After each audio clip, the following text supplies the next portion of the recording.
Jadi untuk anak-anak sendiri itu sebetulnya nggak diatur di dalam KHI juga, itu nggak diatur kecuali ada perjanjian pernikah.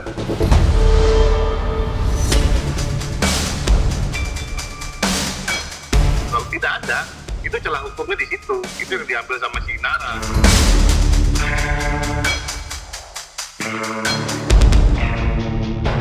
Memang kalau ada yang sedemikian itu ada peluang oleh Virgon untuk melakukan perbuatan hukum, upaya hukum.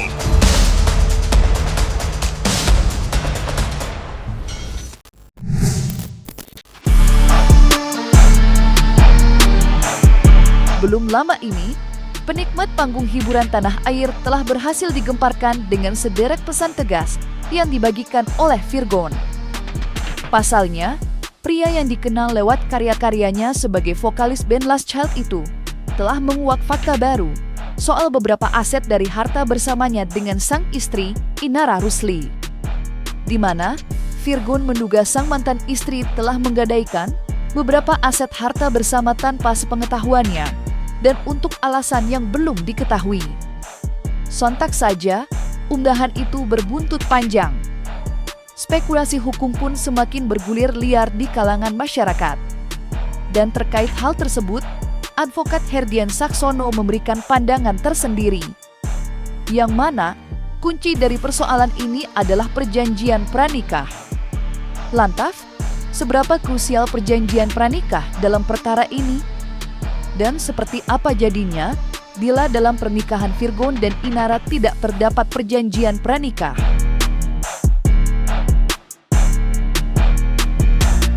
Kalau menurut saya, pandangan saya itu mengenai harta bersama, itu adalah harta yang diperoleh dari hasil perkawinan. Artinya ada suami dan istri itu memperoleh hasil dari perkawinan, itu ada harta yang timbul. Nah, untuk anak-anak sendiri tidak ada disyaratkan untuk dia bisa dibagi. Nah, kalau memang dia mensyaratkan untuk dibagi, dia harus ada perjanjian pranikah. Atau mereka kerelaan atau kesukarelaan untuk memberikan itu untuk anak-anaknya. Begitu. Jadi kalau misalnya ditujukan untuk anak-anaknya, mana ada perjanjian pranikahnya nggak, atau perjanjian nikahnya nggak, yang untuk dibagi bahwa perdataannya harta mereka itu untuk anak-anaknya. Nah, begitu. Kalau tidak ada, itu celah hukumnya di situ. Itu yang diambil sama si Inara. Gini, kalau dia melaporkan Inara dan dengan atas dasar dia penggelapan dalam keluarga, itu menjadi konyol. Karena kenapa? Dia udah cerai. Nah, ketika dia melaporkan, ini kan harta bersama, sudah dibagi. Nah, tidak ada perjanjian yang mengatur hal itu. Itu keniscayaan menurut saya. Virgon ini harus dibangunkan dari tidurnya ini.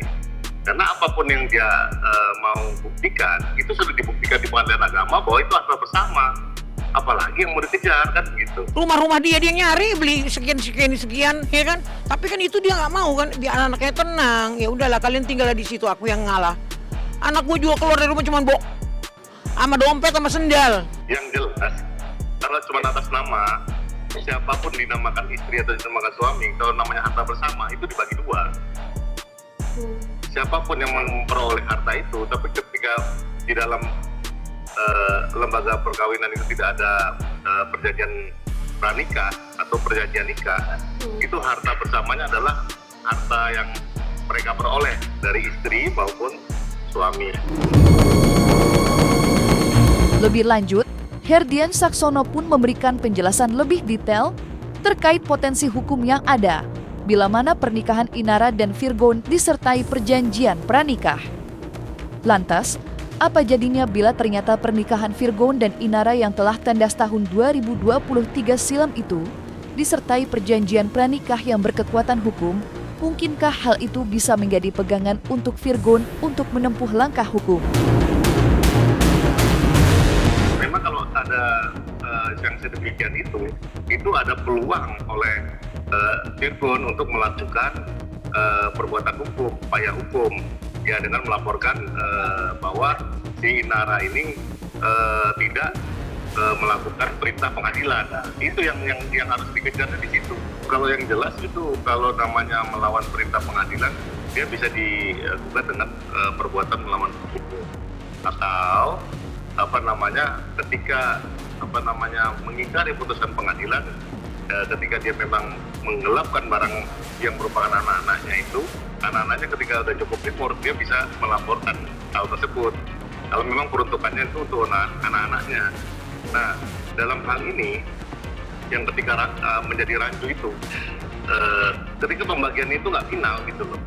Nah, kalau pembagiannya final, lebih gampang. Dia patut diduga. Oke, kan patut dugaan diduga. ini itu. Makanya kan artinya kan mesti didudukan dulu perkaranya memang ada betul atau tidak kan gitu.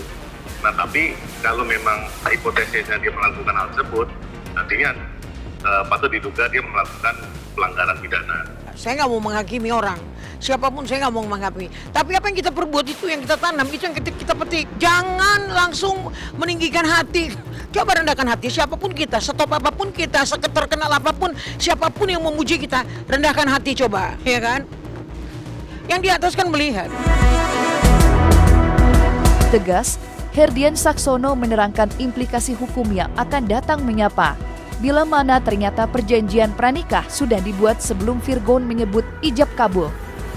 Tak lupa, Herdian Saksono pun menjelaskan pula bahwa dalam perkara ini, Inara berpotensi terkena kurungan penjara selama 4 tahun lamanya bila terbukti melakukan pelanggaran.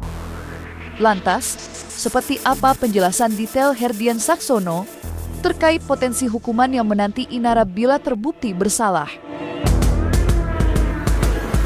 Kalau di KUHP yang baru, ya saya agak lupa ya, tapi di KUHP yang lama, penggelapan dalam keluarga itu kira-kira ya sama ya, 4 tahun juga ya. Tapi ini kontroversinya adalah sebetulnya KUHP dan KUHAP yang baru ini kan harusnya berlaku di tahun 2026 secara bersamaan.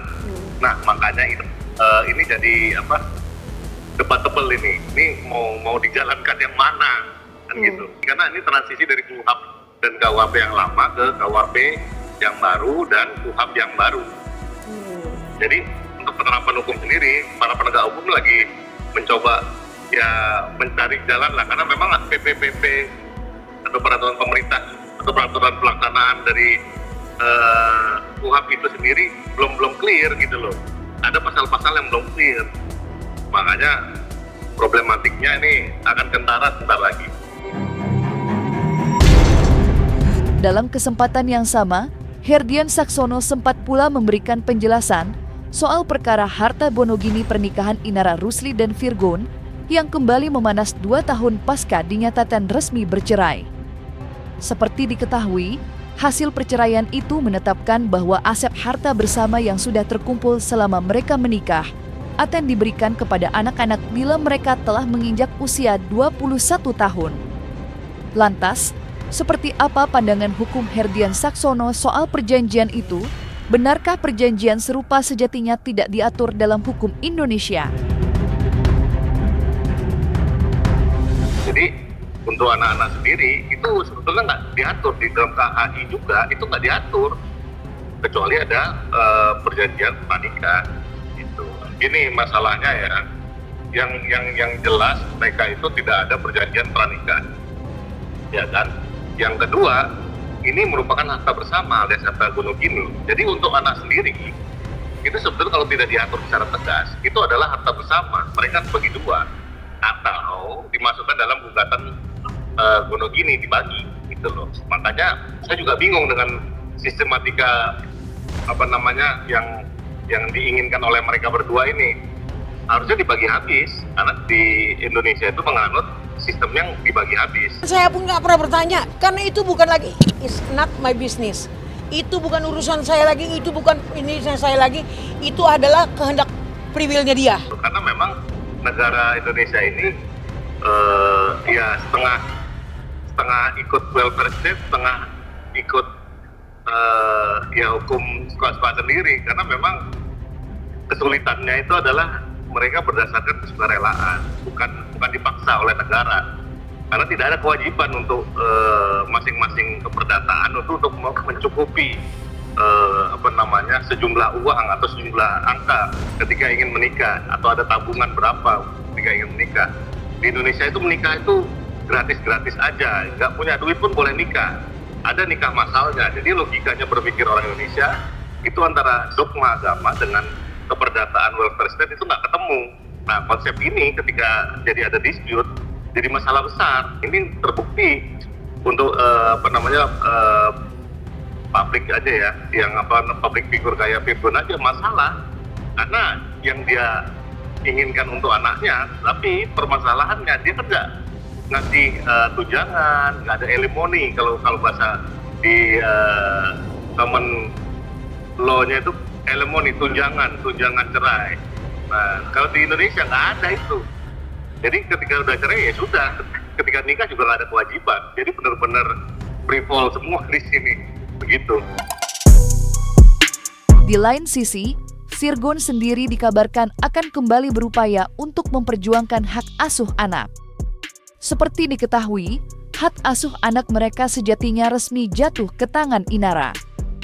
Namun, pasca Inara terseret perkara hukum terkait prahara rumah tangga Wardatina Mawa dan Insanul Fahmi, Virgon dikabarkan akan kembali berupaya.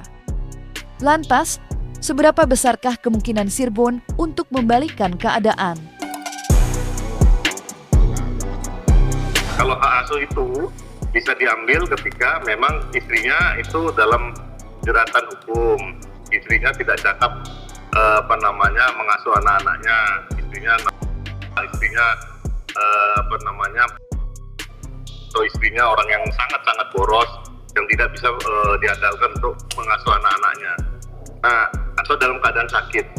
Nah, di situ kalau memang ada alasan-alasan yang jelas untuk mengambil hak asuh, ya silakan, Virgon boleh mencoba.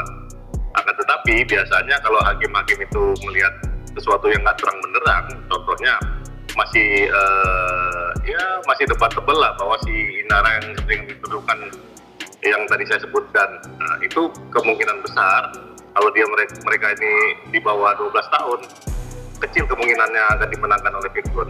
Kayaknya sih Virgon mungkin kayaknya hak asuh anak kayaknya mau dicoba ambil tuh. Kayaknya ya, karena kan ya kayak gini kan modelannya gimana, lihat situasi dan kondisi, tapi nanti kita lihat aja ya kan apa dan bagaimana.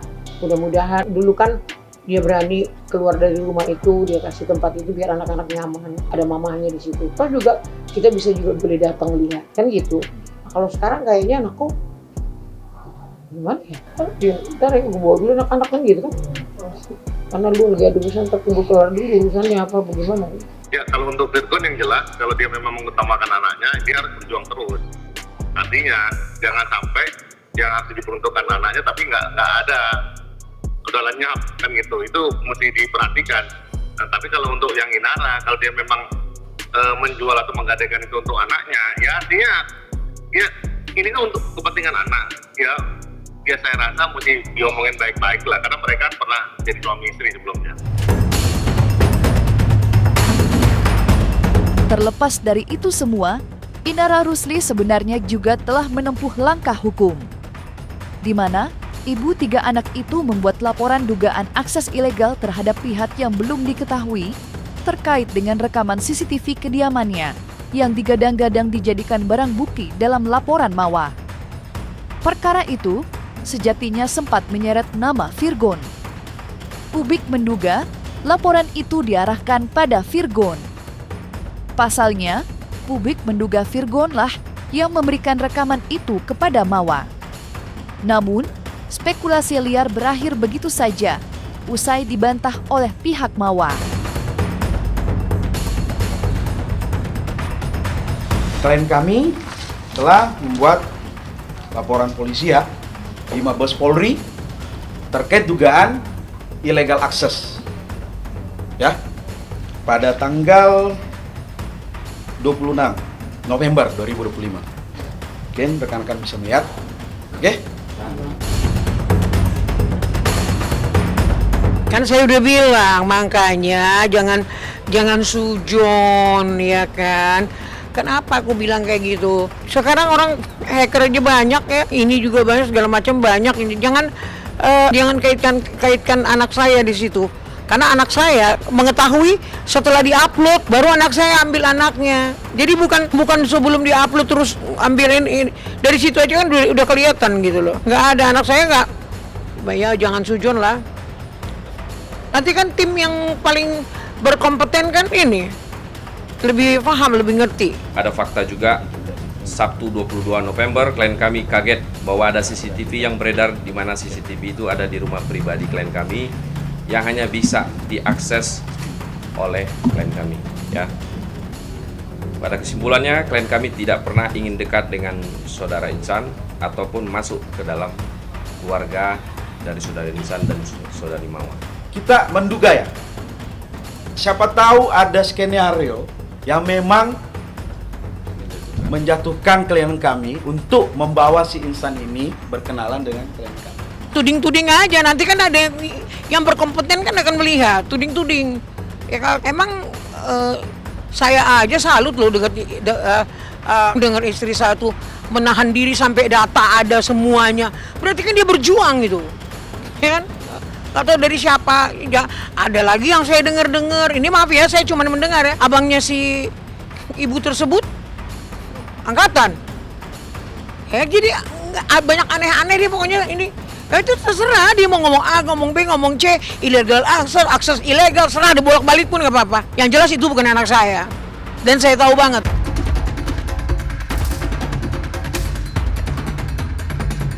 Dan jangan lupa untuk like, subscribe dan juga share channel YouTube Cumi Cumi.